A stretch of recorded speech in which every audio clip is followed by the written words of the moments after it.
I hope Beto O'Rourke's been watching today. Maybe he'd learn something about integrity and principles. You know, that guy's really something else. When he isn't claiming that kneeling for the national anthem is an act of patriotism and disrespecting men and women who serve, he's looking for a new gun ban to fight for. You know, but I guess a broken clock's right twice a day, because sometimes he makes a good point. Check this one out. I don't know that we should raise the age for buying an AR-15. Okay, so even Beto gets it. Denying law-abiding young adults their Second Amendment freedom to defend themselves and their families isn't just unconstitutional, it's downright immoral. Okay, apparently I was wrong. I took something out of context. Here's what he actually said. I don't know that we should raise the age for buying an AR-15. I just don't think we should be selling AR-15s in this country. Well, it's a sure shame that we won't hear from Beto this afternoon, but I think you'll like our next speaker. I'm not going to tell you about how he's led the fight to defend the Second Amendment in the U.S. Senate or stood firm for constitutional principles at every turn. I'm not going to tell you about the role that he played in putting great justices on courts all over the country. No, I figured I'd just introduce him as the guy who did the world a favor and kicked Beto's ass last year. Please welcome Senator Ted Cruz.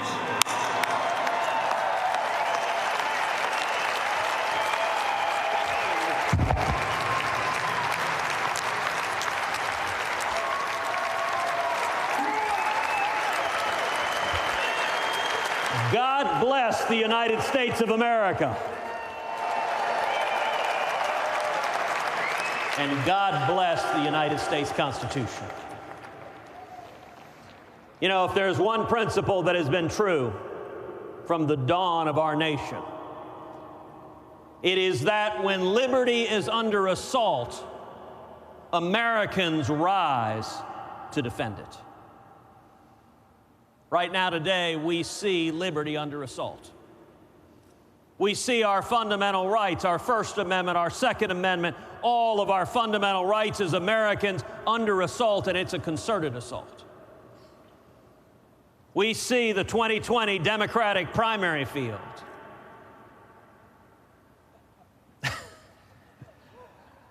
You do have to wonder if it's a Saturday Night Live skit. It's a clown car, and they keep getting crazier clowns one after the other.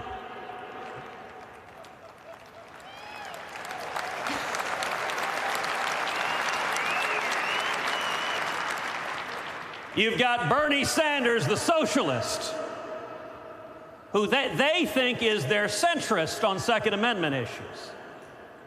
That's the starting point.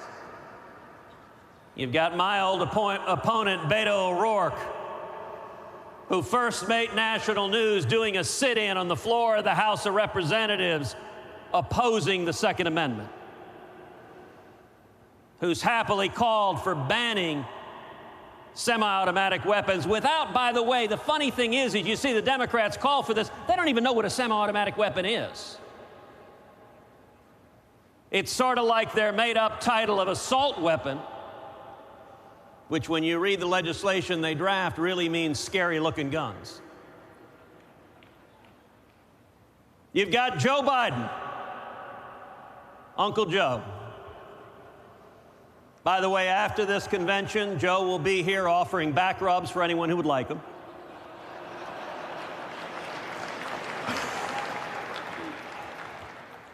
You do have to sign a liability waiver first. But you know, Uncle Joe had advice on protecting your home. He said, if anybody is attacking your house, just step outside with a double-barreled shotgun and fire both barrels in the air.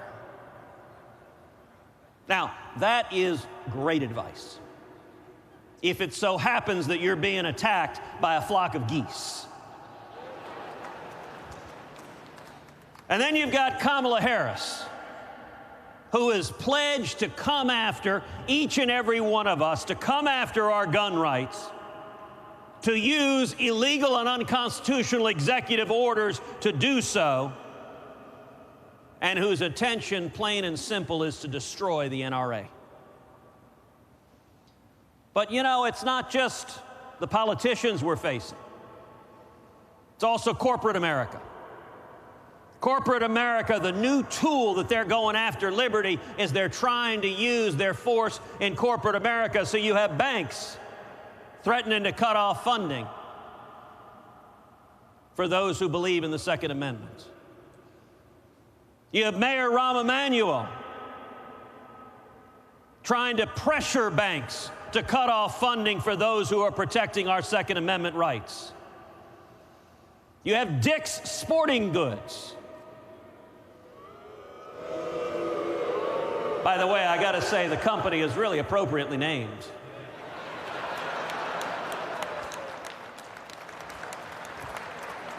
I'm going to get in trouble for that one.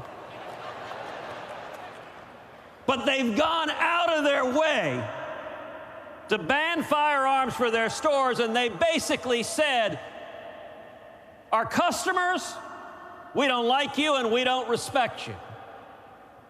Gosh, who knew that would be bad for business? It's almost like they're taking a playbook out of the NFL. And then you've got the press.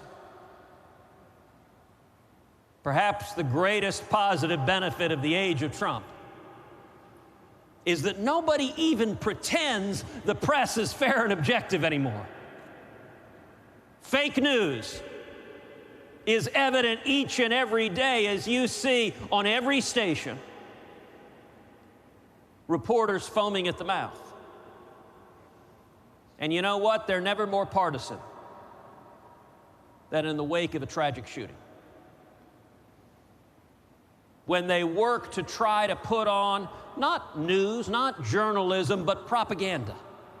Concerted, deliberate propaganda designed to slander every man and woman here. Designed to slander anyone who believes in personal liberty. So what do we do about it? Well, as I said, when liberty is under assault, Americans rise to the challenge. There are two things we need to do about it. Number one, we need to win the battle of ideas. Look, truth matters. The men and women here, we are speaking the truth. They are speaking lies. Truth. Why is the Second Amendment in the Bill of Rights? You know, it's not about hunting. Hunting is great fun. Hunting, it can be terrific to be out with some bird dogs going after birds. That can be one of the best things you can do. But the Second Amendment's not about hunting. It's not about target shooting or trap shooting. The Second Amendment is about the fundamental liberty you have and I have and every American has, that if someone comes into your home in the dead of night, someone with ill intent, someone seeking to harm your family, your fundamental right to stand up and defend your life and defend your family and defend your children.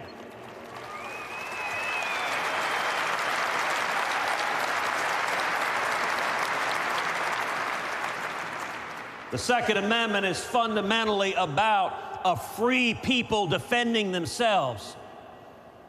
You know, everyone here is familiar with the tragedy of Sutherland Springs. Sutherland Springs happened in my home state of Texas. The worst church shooting in the history of the country. I'll tell you, I was there on Sutherland Springs the day after the shooting. I was in that beautiful sanctuary where that depraved, sick madman murdered so many innocent people. But Sutherland Springs is not just a story of evil. It's not just a story of hatred and murder. Sutherland Springs is at the same time a story of courage and heroism and sacrifice. Sutherland Springs is the story of Stephen Williford standing up and stopping that psychopathic murderer.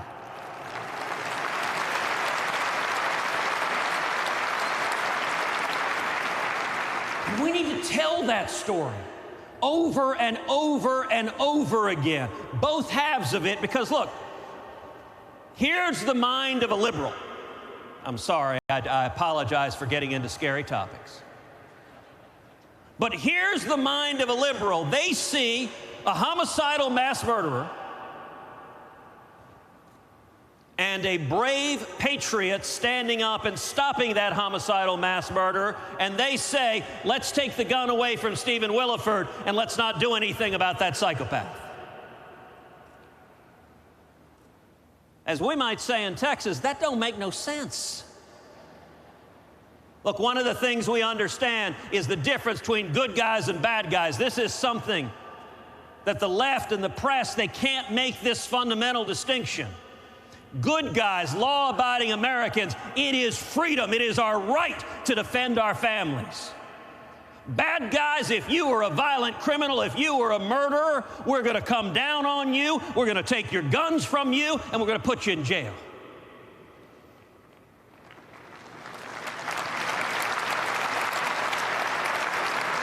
And you know, Sutherland Springs powerfully illustrates the hypocrisy of the left.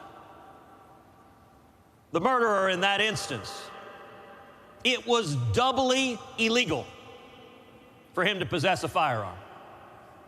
Doubly illegal. Why is that? Number one, he had a felony conviction, which made him ineligible as a felon to purchase or own a firearm. Number two, he had a domestic violence conviction, which made him doubly ineligible to purchase or own a firearm. So how did he get the weapons that he used to commit that mass murder? Well, the Obama administration, the Air Force in the Obama administration never reported his convictions to the background check database. They just didn't report it. So when he went in to buy those firearms, he filled out the form and he checked the box, no, I don't have any felony convictions. He checked the box, no, I don't have any domestic violence convictions. Now those were lies and those were felonies. When he lied on that form, he was committing yet another criminal offense. Now, I'll tell you, years earlier in 2013, my first year in the Senate, when following the tragedy of Sandy Hook, Democrats came once again trying to restrict our Second Amendment rights, I teamed up with Chuck Grassley to introduce what was called Grassley-Cruz, the law enforcement alternative. And what did it do? It did what is common sense. Focus on the bad guys, not the good guys. So it mandated that the Department of Justice audit every federal agency to make sure felony convictions are reported and part of the background check database. If that had been the law, the Sutherland Springs shooter's conviction would have been in the database. But not only that, the Obama administration for years had a pattern of practice. They didn't prosecute felons or fugitives who tried to illegally buy firearms. So you get a felon who goes in to buy a firearm, they lie on the form, they commit a felony, and the Obama administration did nothing about it. I had a hearing in the Senate where one Democratic police chief said, we don't have time to deal with paperwork offenses. Well, let me tell you something. If you've got a murderer who's trying to illegally buy a gun, I don't consider that a paperwork offense, and I want that murderer off the streets and in a jail cell instead of taking the lives of innocent Americans.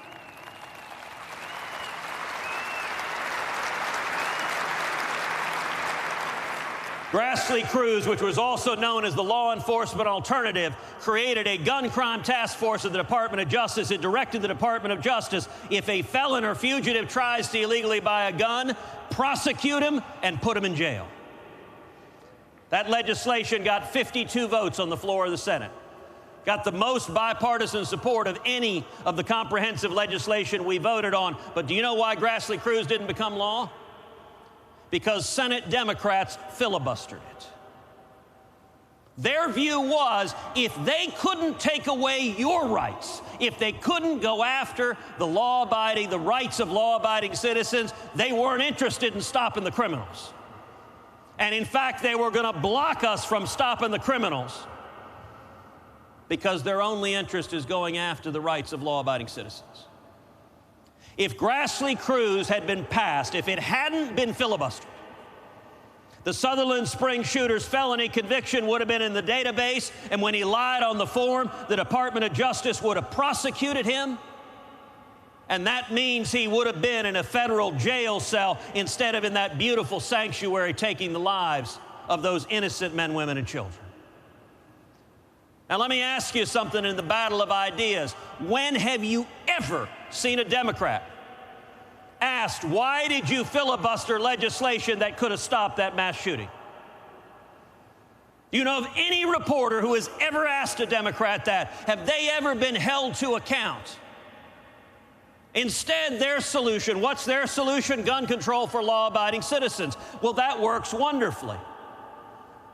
Take a look at Chicago. Well, you know, there are no guns in Chicago. They have strict gun control, so of course that means there are no guns in Chicago except for the tragic murders that happen night after night after night, because who has guns in Chicago? The criminals. Who doesn't have guns in Chicago? The law-abiding citizens who need to defend themselves against the criminals. At the end of the day, this ain't complicated. They're good guys and bad guys. But we need to win the battle of ideas, and that means also we can't count on the media. We need to use humor. We need to tell stories. We need to use social media. We need to connect directly and tell the truth. Their ideas are a train wreck. They don't work. The second big thing we've got to do is we have got to mobilize. Let me tell you, there is an assault coming after our liberties in 2020 unlike any we've ever seen. In Texas, in 2018, I just came through a re-election campaign. Let me point to 2018 as foreshadowing of what's coming in 2020. In Texas in 2018, my Democratic opponent raised and spent over $80 million against me. He outspent us 3-1. Now, what does that mean? I've heard some people say, oh, come on, money doesn't matter in politics. Really? Well, let me give you an idea of what that meant in practice. My campaign had a total of 18 full-time campaign staffers. Beto O'Rourke's campaign had 805. That's the differential on the ground. 18 versus 805. They outspend us 3-1. It ended up being the most expensive Senate race in the history of the country. And they increased Democratic turnout in the state of Texas more than 100%. It went from 1.8 million to 4 million. Now, thankfully, we turned out 4.2 million Republicans, and that 0.2 million was the entire margin of success.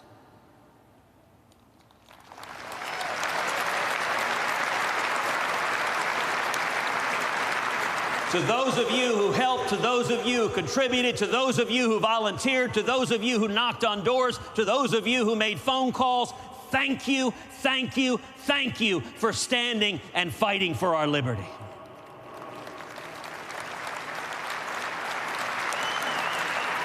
But that 2018 assault is foreshadowing for what's coming in 2020.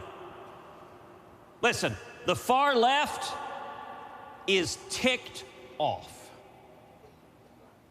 They're filled with rage and fury, and anger in politics is dangerous. They wake up in the morning hating Donald Trump, and they go to bed at night hating Donald Trump.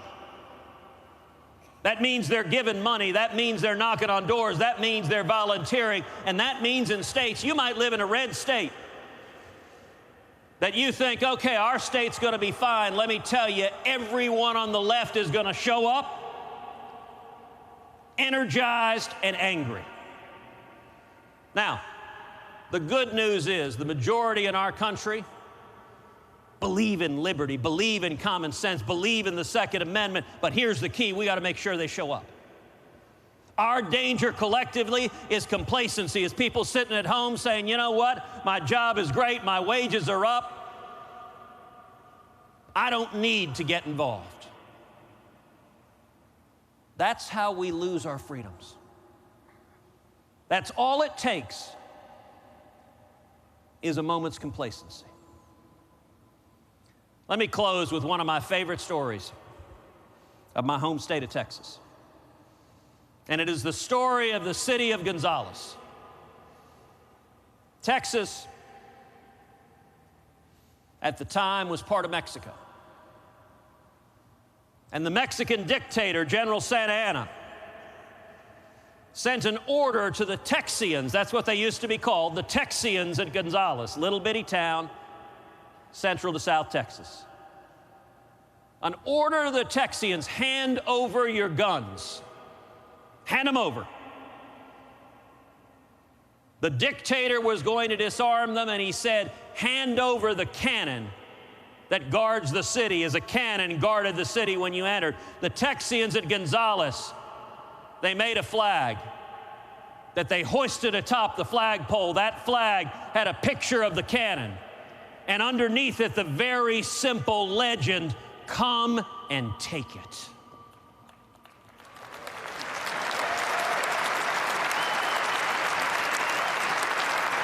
When they hoisted the flag, that was the beginning of the Texas Revolution, where Texians rose up and won our independence from Mexico by fighting for our liberties. That spirit is Texas, but that spirit is also the United States of America. It is who we are, it is who you are, and it is why I am proud to stand with the men and women gathered here. I'm proud to stand with you in support of the Second Amendment of the Bill of Rights, of the Constitution of the United States of America.